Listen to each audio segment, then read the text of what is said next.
To be honest, I was struggling thinking of a topic to do this assignment on, and it wasn't until I received a text message from one of my closest friends, Molly, when the light bulb went off.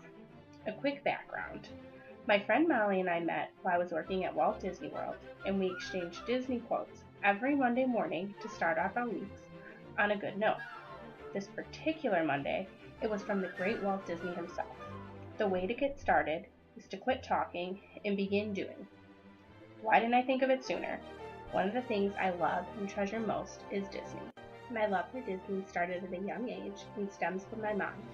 At 3 and 4 years old, I was like many other little girls my age. I loved dressing up like a princess, wearing clothes with Disney characters plastered all over them, dancing to a classic princess song, having princess-themed parties, and hugging my favorite Disney stuffed animal. I love Tigger.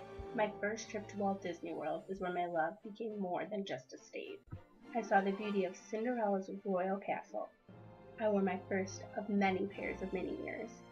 I fell even more in love with all the Disney characters and saw breathtaking fireworks shows, all for the first time. There was no turning back now. I was hooked. Unfortunately, my next trip to Disney World wouldn't be for some time, but I continued to show my love from home. My VHS, yes, I said VHS collection, continued to grow, and I found my all-time favorite, Snow White. My mom started my first collection, Disney snow globes, and to date I have about 20 or more. Most gifts from my mom were Disney themed in some way. Even our Christmas decorations pictured some famous Disney characters. Soon I became a big sister, which meant a Disney trip was right around the corner.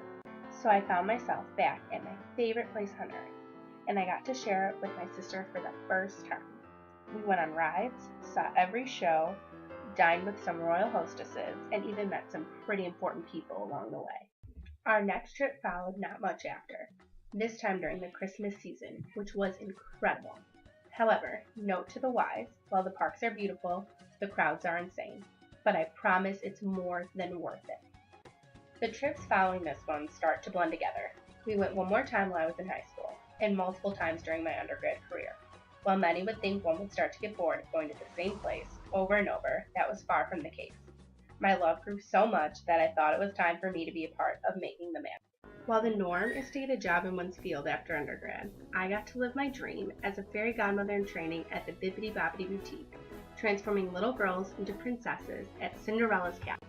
When I wasn't doing my fairy godmother duties, I was spending my days with amazing Disney friends, getting into the parks for free. You heard correct, for free. It was the experience of a lifetime and something I'll never forget.